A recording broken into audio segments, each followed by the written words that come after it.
पाने के संस्कार हो जाए।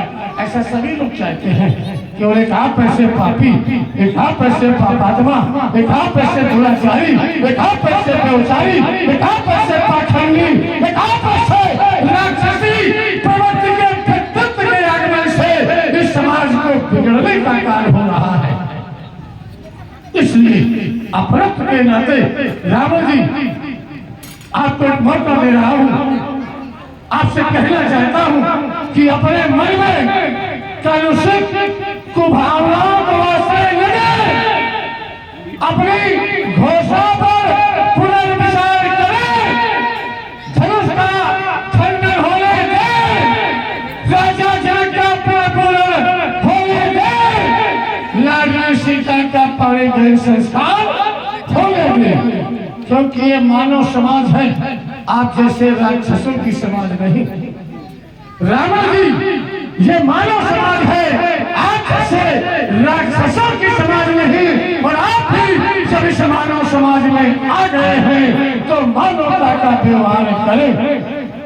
यदि इस मानव समाज में आए हो तो मानवता का व्यवहार करो। मिथिलेश जी जो भाई है इस पर भी विचार करो। तुम ज्ञानी हो, विज्ञानी हो और हो शंकर के परदानी। तुम ज्ञानी हो, विज्ञानी हो और हो शंकर के परदानी। रह गई अगर कन्या कुंवारी, रह गई अगर सीता कुंवारी तो उतर जाएगा सब पानी। यदि हमारे आपके सहयोग से कन्या को बलश्रेष्ठ मिला, यदि सीता को बलश्रेष्ठ मिला तो सम्मान तुम्हारा भी होगा, अन्यथा घोर अपमान हमारा और तुम्हारा भी होगा। इसलिए चाहता हूँ रावण जी सीता के संचित अरमानों पे, आज सीता के संचित अरमानों पे तुम मत बनो ताज और विजय लंकाधीश्वर। संतृप्त हृदय तुम करो आज, संतृप्त हृदय तुम करो आज, संतृप्त हृदय तुम करो आज। एक बार जोरदार तालियां बजाइए श्री बाणासुर जी के लिए। बड़ी मजबूती के साथ मानवता का पक्ष लेकर के प्रस्तुत हुए हैं, तो इनका समर्थन तो करो कौन से कम। व्यक्ति कितनी जल्दी बदल जाता है ये हमने आज देखा। एक क्षण पहले ये कहा जा रहा था कि लगता है मिथिला में आतंकवादी का प्रवेश हो गया, कोई आतंकवादी आ गया है। और जब सामने नजर से नजर मिली तो इष्ट बंद हो गए। कितनी जल्दी व्यक्ति बदलता। बोले सुरक्षा व्यवस्था भी दुरुस्त है, चुस्त और दुरुस्त। ये हम भी जानते हैं कि योगी सुरक्षा जो है बहुत दुरुस्त है, लेकिन रावण के लिए तुम चाहे जितनी सुरक्षा व्यवस्था करो, चाहे जितने सैनिक लगा दो, लेकिन रावण जब चाहेगा, जहां चाहेगा, जैसे चाहेगा वैसे प्रवेश कर जाएगा। रावण को रोकने वाला कोई माई का लाल पैदा नहीं हुआ है।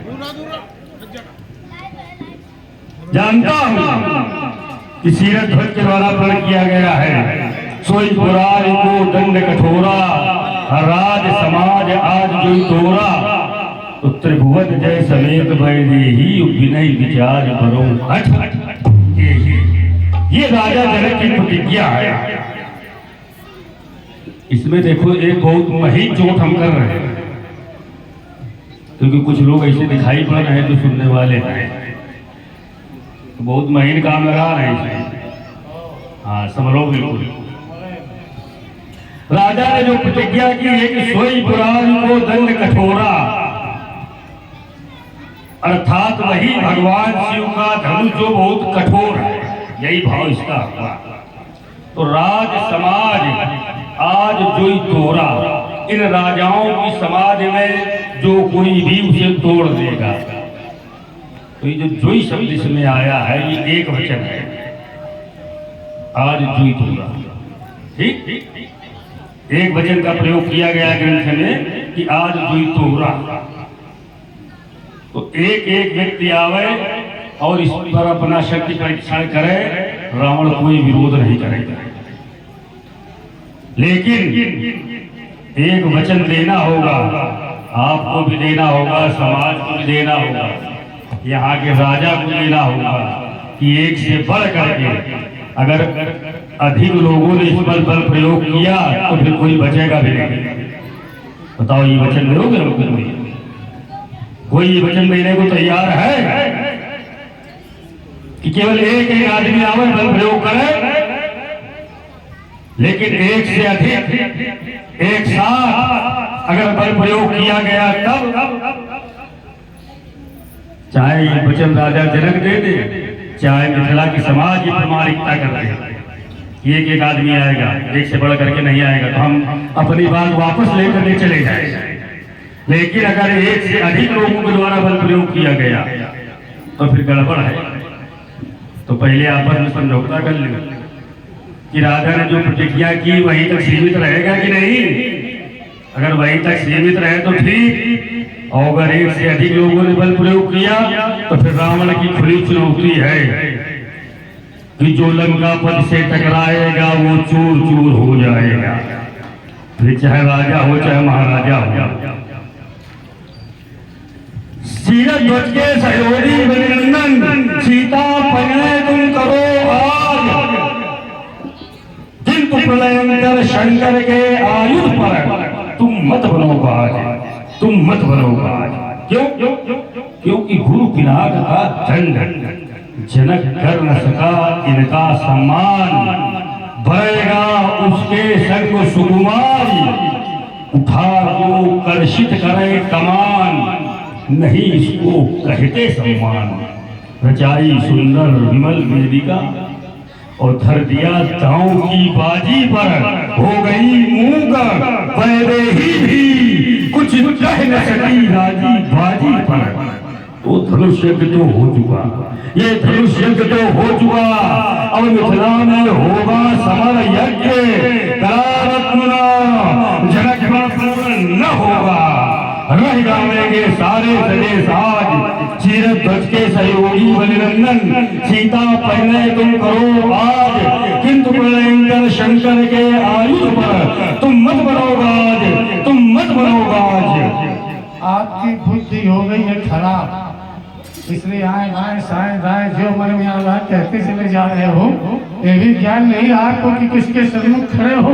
प्राय अनुभवी जन कहते हैं कि सामने वाले व्यक्तित्व को देख करके ही वार्ता करनी चाहिए, और कहीं अगर शेर का स्वभाव शेर मिल जाए तो थोड़ा सा दब जाना चाहिए, इसी में भलाई रहती है। मैं रावण जी को इतने अच्छे शब्दों में समझाने का उपक्रम कर रहा था, लेकिन हमारी एक भी बात आप मानने को तैयार नहीं, बल्कि नियम और शर्तें रखने लगे। कहने लगे कि धनुष तोड़ने के लिए केवल एक एक करके ही लोग आवे। अरे ये राजा जनक का राज है, आपकी कोई लंका नहीं है।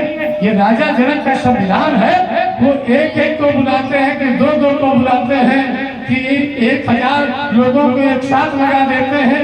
क्या करते हैं आपको जानकारी होना चाहिए। ये राजा जनक का राज है, आपकी लंका नहीं। जम्बू द्वीपे भरत खंडे आर्यावर्तक देशे मैथिली प्रदेश, मैथिली प्रदेश का शासक कौन? अष्टांग योगी सीरत ध्वज। राजा जनक का एक उपाधि अष्टांग योगी की भी मिल चुकी है। तो यहाँ का शासक अष्टांग योगी, यहाँ का शासक कौन? यहाँ का शासक योगी, और योगी के शासन काल में किसी की चल नहीं पा रही। योगी जो चाह रहा है वो कर रहा है, कोई रोक पा रहा है क्या? धनुष खंडन का निर्णय ले लिया तो ले ही लिया, अब इसे टूटना है तो टूटना है। ये आपके नियम और शर्तें यहाँ पे थोड़ी चलेंगी कि एक एक करके हमें, दो दो करके हमें, कि 10-10 करके हमें। राजा जनक ने, योगी ने जो घोषणा कर दी कि सोई पुरारी को दंड कठोरा, राज समाज आज जो तोड़ा, भूल जाए समेत पहले ही बिना विचार। अब विचार भी नहीं किया जाएगा, जो तोड़ देगा उसी के साथ सीता का विवाह संपादित हो जाएगा। इसलिए रावण जी मनमानी करना है तो लंका में जाकर के करो, मिथिला में नहीं। ये तो हमें आपसे बड़ा महत्व है बड़ा आपसे स्नेह है आपको, बड़ा लगाव है आपसे रावण जी। अगर आपकी जगह दूसरा कोई व्यक्ति होता और हमारे सम्मुख खड़े होकर के इस तरीके की वार्ता करता तो अब तक हमने उसको पैदल कर लिया होता। लेकिन अमृत के नाते मैं आपको दूसरा अवसर दे रहा हूँ। और दिग्विजयी लंकाधीश्वर संतुलित बुद्धि तुम करो आज, मत घोलो शब्दों में वाणी कृपा की है दर्द भरी जीवन की भाषा। वो मानो क्या जो समझ न पाए, मानो मन की भाषा तुम भी मानो, सीरत तक भी मानो, कम से कम मानवता को मत मिटने दो, होने दो मंगल काज, सिया को